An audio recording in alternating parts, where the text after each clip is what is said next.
Welcome back, and prepare to be bedazzled, because today I'm going to be demystifying why 40-hour work week for a real private sector employee job is often closer to 55-hour work week. So why is this the case? Without further ado, without further delay, without further procrastination, allow me to demystify the answer to that inquiry right here, right now. Lamentably, much to my dismay, much to my consternation, much to my chagrin, much to my grief, much to my agony, much to my agitation, and much to my irritation, most real private sector employers bar their real private sector employees from working remotely, even in contexts in which the real private sector employee jobs can be performed remotely. And because of this, you're tethered to the employer's job site during the real private sector employee work sessions.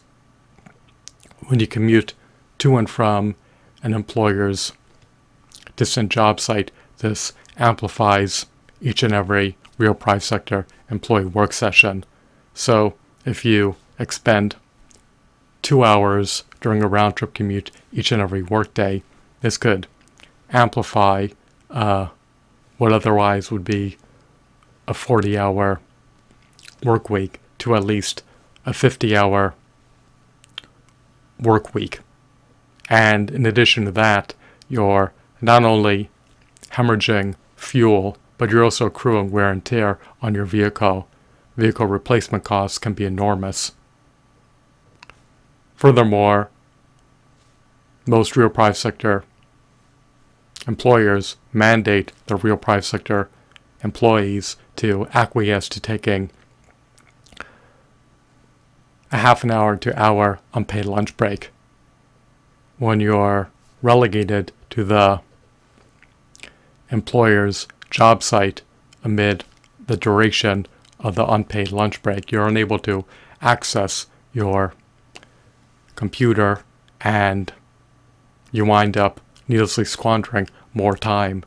So when you account for the unpaid lunch break every workday that you're mandated to take, irrespective of whether or not you consume a morsel of food, and when you also account for a 2-hour round-trip commute that is compulsory for you to undergo, irrespective of whether or not the job can be performed remotely, it winds up culminating in the work week for a real private sector employee job being amplified by at least 12.5 to 15 hours above the 40-hour work week threshold. And that's not even accounting for possible overtime, which an employer may mandate you to working. If you're recalcitrant about working overtime hours during a shift, then an employer may just abruptly terminate you on a whim from your employee position. When you work these real private sector employee jobs based on voluntary demand, they do not provide an iota of job security nor job stability, and they also provide you with a 0% chance to attain financial stability and a 0% chance to attain financial security, but they're your only source of income. The payout they provide is not high enough. They do not provide any benefits, they do not provide a pension, and they do not even provide anywhere close to 1/4 of a subsistence wage for affording housing. The money trickles up to the executives and the shareholders.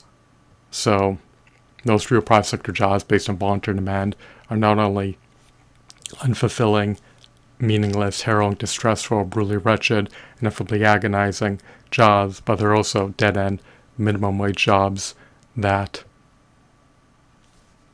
have no redeeming qualities. I hope that you deem this video to be insightful, enthralling, mesmerizing, riveting, captivating, and engrossing. I hope that you are entrenched in the unalloyed epicness. Have a blissful day. Goodbye.